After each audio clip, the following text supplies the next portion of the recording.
everyone, and today is my Amigurumi basics video. So I first learned how to crochet through YouTube, and I will leave the link for her YouTube down below. She has amazing tutorials, they're awesome.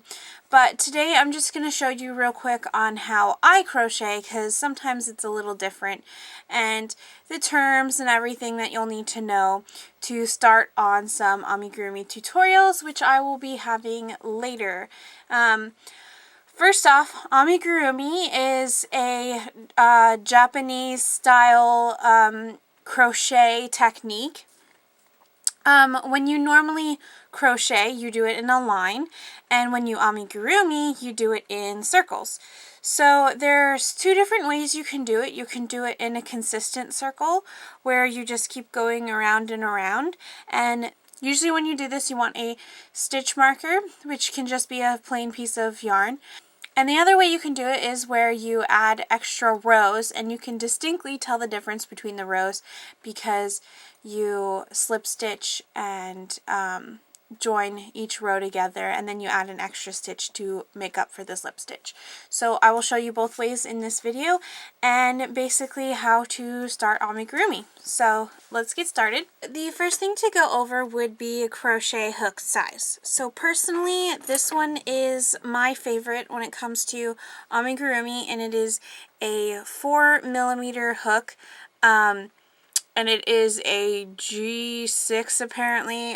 They have like it's weird. Crochet hooks come in numbers and letters, and if I see a pattern and I'm confused about what L is, I will just go on Google and look it up. That's the simplest way. But this is my favorite one, and I also have two more larger ones. I have a 6mm hook for, say, larger amigurumis. Those would be like bigger stuffed animals, not like the miniature ones, but I mostly do the miniature ones.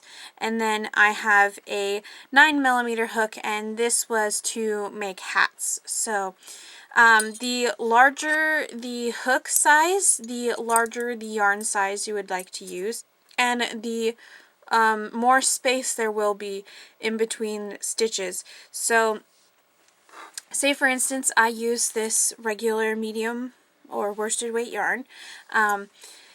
If I use it on the smaller hook, I will get nice tight small stitches, but if I used it on this bigger hook, I will get larger looser stitches where there's more gaps in between, which is more stretchable. So that is why some people like to use it. But for this instance, I will be using the 4mm hook. So next is to talk about yarn.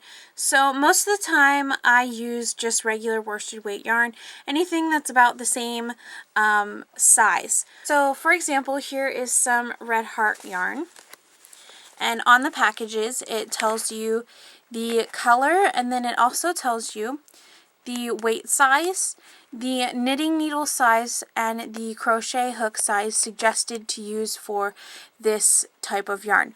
So for this one it tells you to use a 5.5. Usually on worsted weight or medium weight yarn it tells you to use a 5. But since we are making smaller, more compact amigurumis, I use the 4 like I said before. So that's how you read a yarn package. Smaller yarn, of course, you would need to use a smaller crochet hook, if that makes sense. But today I will be showing you how to do it with this wonderful yarn. This is from the Lily brand, Sugar and Cream. I love their yarn because it is very pastel and very pretty colored. Here's another example. I have some pink kind, and I have it stored in this awesome container where you just open it like so, put your yarn in it, and then feed the loose thread through the top, and that way your yarn ball doesn't go rolling around the room. It just stays in this container. So if you're like hardcore into knitting or crocheting or amigurumi, then I suggest you get this, but this is definitely not needed for beginners. So I'm mostly going to be showing you with this yarn because it has a wonderful color transition, if you can see that, and it'll be easier for you guys to differentiate between my stitches. So let's get started with the beginner, including the terminology and how to do them. So the first thing that you want to learn how to do would be to start off. You need to start before you can even go anywhere. So what I usually do is I do the first cast on stitch, where you just hold the end of the yarn like this, wrap it around, and then you make a loop like this, and then you bring this into the loop you made, and then you just tug on it. And I only like to leave a little bit of a tail because it's harder to weave back into the piece if you have a longer tail. And then you want to make sure that within your knot, the part that you can pull on is the long part and not the tail part. It's not utterly important, but I think it's important. So it is in knitting, but not in this crocheting. So then you insert your hook like so, and then you can start. There's another technique where you can begin, and it's called the magic ring, and I have never used the magic ring in my life. I've tried many times and failed. Other YouTubers make it seem so easy. I will leave a link in the down bar to a video tutorial on how to do it. I have no idea how to do it, but you pretty much just wrap this around and stick your needle in and then make magic. And that is why it's called the magic ring, and I have not discovered how to do it yet. So the only way I'm going to be showing you how to do is this way, which is the only way I know how to do. So after we start with the beginning knot, the next thing we want to do is do a chain. So chain is where you make a sequence or chain of stitches to start from. In most crocheting tutorials, you make a long chain and then you just go back and forth on the chain to make a thick piece of crocheted finished work. But however, in Amigurumi, the most you will chain in the beginning is 2 or 3 stitches.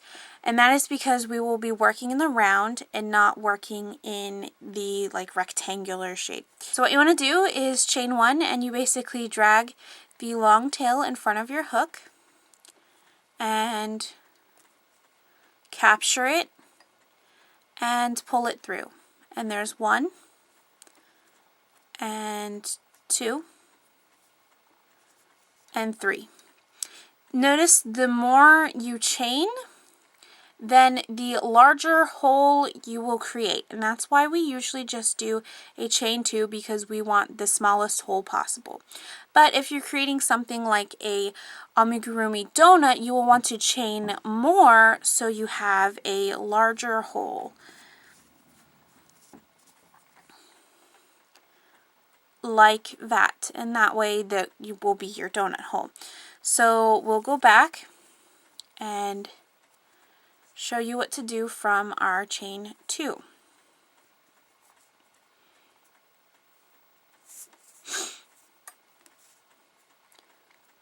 So here's 1 and here's 2. So what you want to do is you want to work in that first chain we created. And let's look at the chain real quick. So when you see a chain, there are 3 yarn and 3 components to make up one chain. So the first one is the outer one, and then there's the inner one. These two kind of look like a French braid. And then when you flip it to the back, there's one right here that is behind the French braid looking piece. Most of the time when you work with crocheting, you go through these two in one stitch to combine it to make it one solid piece. And I will show you that later. But I just wanted to show you what it looks like, because sometimes it's hard counting your stitches, and you just got to make sure that you count the French braid and not the back. So when we go into the first chain, we're going to go into this outer one. So all we want to do is slip our hook into that, and then we start working in this hole. So here's our first stitch, and then we keep going. So we just keep working in this same hole over and over and over and over again. And that's how we get our started off round. And it all depends on the pattern you're using, but most of the time of what I've learned and what I use is I work in sixes. So we already did our first one, so next we want to do the second, the third,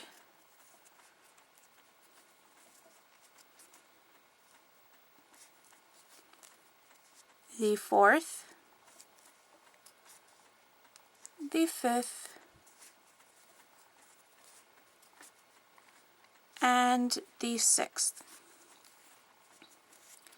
So as you can see, while I was doing that, I was kind of just holding the tail out of the way. You don't really want to incorporate it. It's just going to be the knot at the end that we incorporate later. So just try and get it out of your way as best as you can. And now you can see we have 6 stitches. So 1, 2, 3, 4, 5, and 6 is the last one, our hook. From here we have our starting circle.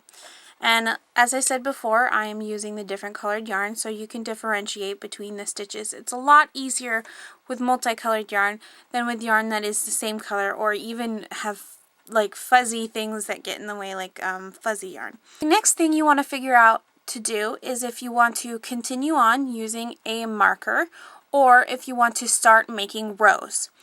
Rows are for more amigurumis where you like to change off into the color and you like it to blend seamlessly. And it's a little more difficult, but it's easier to tell when you start a row, and it's easier that you don't have to count. I hope this makes sense, but when you just continue on, you have to use the stitch marker, and you have to count your stitches, because if you don't, you will easily lose track of where you are. So I will show you how to do that one first, and then I'll show you how to do the row one. So what you pretty much do is, as you can see, here is the braid. So there's 1, 2, 1, 2. So these are the 2 for the first stitch. And what I like to do is I put in my stitch marker, which is just a piece of opposite colored yarn, and I just put it on my hook and bring it in to my hole. No big deal. We're not tying it off on anything, it's just sitting there. So we go back into our hole and we continue on. So we go into these 2, and the first 2 are the hardest because they're kind of tilted weird, but you just want to give it a little tug, and you want to go into both sides like so. Move the stitch marker out of the way, and then you come up, and there we go. So to increase on this circle, we want to stitch 2 in each 6. So the 6 turns into 12, and this is why we're working in sixes. So it goes 6, 12, 18, 24, and so on, 32, so on. And that is what will build our circle, our ball. So here's 1, and we just single crochet, and we go back into that exact same hole and do it one more time. So there's 2. We do 2 in this hole, and I'll just keep going, and then I'll show you what to do next. And sometime this will happen, you accidentally snag on something else. You just want to go back in, back up, and then tug at a different angle, and you should be able to get that little piece off. That happens a lot, and don't be discouraged. Just go back and fix it. It's no big deal. So we have reached the end of the stitch marker, and this is where we can start counting to make sure that we got the right amount of stitches. So, and this is also why I decided to choose the multicolored yarn.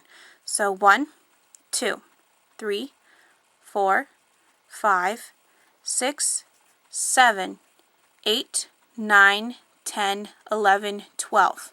So there we are. So then what we do is we do the same thing as we did before. We just bring in that stitch marker into the hole, pull it out, and then ignore it. Pretend like it doesn't exist, just get it out of our way.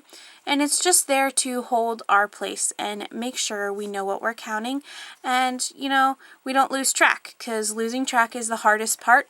Usually when I lose track, I unravel the whole thing and start all over again, or start to where I know what I'm doing. So just get that out of our way, and then we increase again by 6. We only increase by 6, not a multiple of 6, but by 6. So we just add 6 more stitches. So to do that, we go in 1,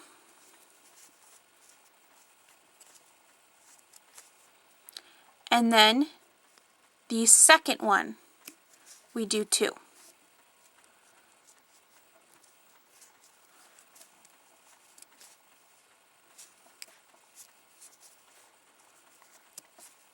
And then 1. And then 2. This all the way around until we go back to the stitch marker. And what's fabulous about this is it's easy to count your stitches when you use the colored yarn. As you can see, we have 1 and 2 and 1 and 2. So if you make a mistake, you can just unravel it and add more or subtract if you need to. So as you can see from the last ones, there's 2 and 2 and 2 and 2. So this is why I love this multicolored yarn. It's so easy. And as you can see, we're kind of getting a little cup forming, and that's what you want for your ball. So you just continue on until you get what you need. When it comes to when you're almost finished doing what you do, to take out the stitch marker, all you have to do is just pull it, and it comes right out. You can barely notice that was even in there. There might be a little gap to make room for the extra bit of yarn, but you can barely notice it. So that's what's great about this kind. So next I will show you the next kind on how to do it in building rows. And it's a little less seamless, but like I said, it's better when you're adding in extra colors for it to look straight and not swirly. So we're starting off with our ring with 6 stitches in them, like we always do. And we want to do 2 stitches in each hole to increase. So for this, you just want to slip stitch to join. And slip stitch is basically doing a stitch but without adding extra yarn. So instead of going like this and pulling it through and adding an extra piece, all you just do is take this one and go it through the original. It's easy as that. Then, since we took away this stitch, we add an extra one. So we just add one more, and we go at it. So since it's 2, we have to go back into that original one and add a stitch. Then 2 in each one after that. So it's just your same as before, but the way you're starting and ending is a little different because we don't need the stitch marker. It's a little easier to keep track, but it's a little more difficult when you're ending and remembering what to do. So as you can see, there's a definitely end bit right here. where it looks like a row and a dip in the middle. So you can count 1, skip this one, 1, 2, 3, 4, 5, 6, 7, 8, 9, 10, 11, 12. And like I said, we skip counting this one because guess what? We actually skip it, go into the one behind it, and look. We skip it by slip stitching to join. And that little missing spot is now sealed up. So you chain 1 because you slipped, and then you do 1, and then you do 2.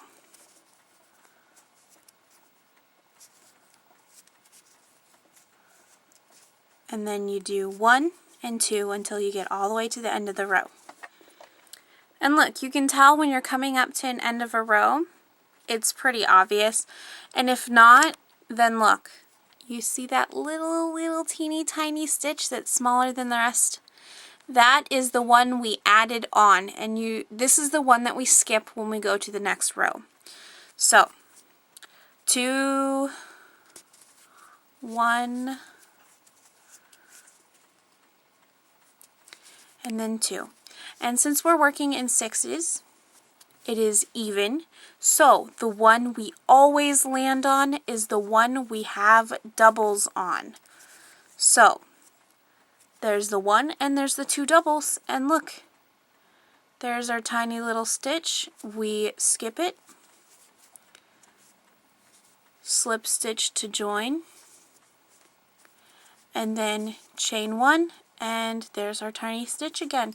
And then at this point you would do 1, 1, 2, 1, 1, 2. And I constantly count the stitches to make sure I am doing the multiples of doing the 6s. So make sure it does this should be 18. So it would be the 6, 12, 18, 24, etc. So there it is. So the next thing to learn would be the double and the triple crochet. These aren't really amigurumi specific, but you do need them to make like the little frilly drips on cupcakes or anything like that. So first I will show you a normal crochet, and just like before, you just stick it in, wrap once around, pull it out, wrap around, and there's a single stitch. The double crochet, however, before you even stick your needle in, you wrap around once. Then you stick your needle in, or your hook in,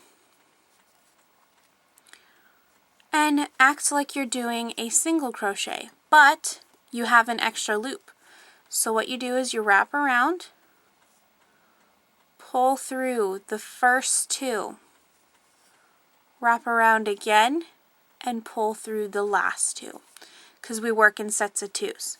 So there's your single and there's your double. Let me show you once more the double. Wrap around, go into your stitch, wrap around, pull through, then work on the 2s. Pull through, you got 2, pull through. Single, double, double. Next, I'll show you how to do the triple. It's just like the double, except you wrap around twice. You're increasing each stitch, and that's why you go single, double, triple. You go through and work in the 2s. So there's the first set of 2, there's the second set of 2, and there's the third set of 2. Single, double, double, triple.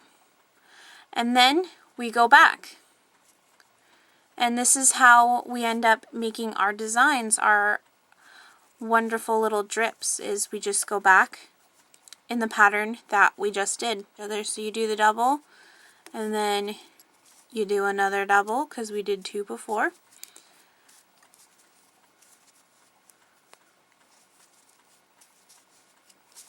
And then you do the single.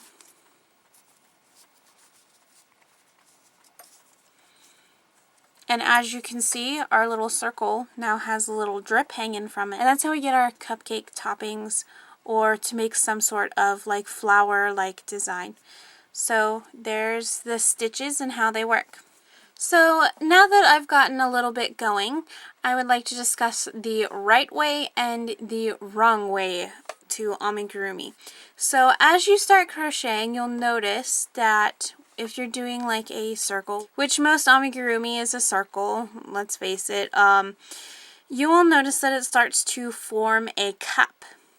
So there's the one side with the tail where you begin, and then there's the other side you're working on.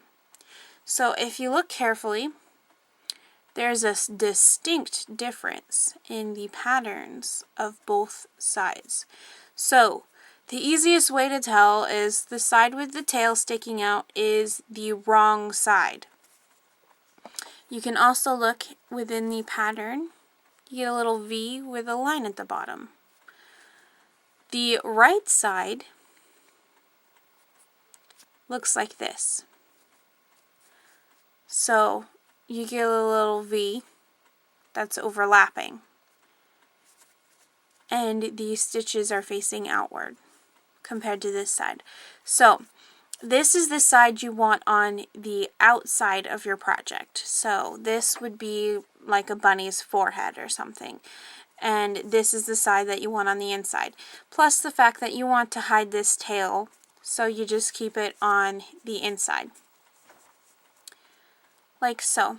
Also, when it comes to this hole, usually I like to pull this tail up through and back through to hide this little hole. But not a lot of people do that. I just do it just for finishing. But anyways, that has nothing to do with what I'm talking about. But this is the wrong way and this is the right way. So next we are going to talk about decreasing. So we've made this little half circle so far, and we are on 18, I think? 24. We are on 24. This is our 24. So pretty much we just work backwards. So what's from 24? 18. So instead of doing 1, 2, and in the third one do 2 stitches, we decrease. I've already conjoined my rows. We add our stitch, and then we go in and do 1, 2,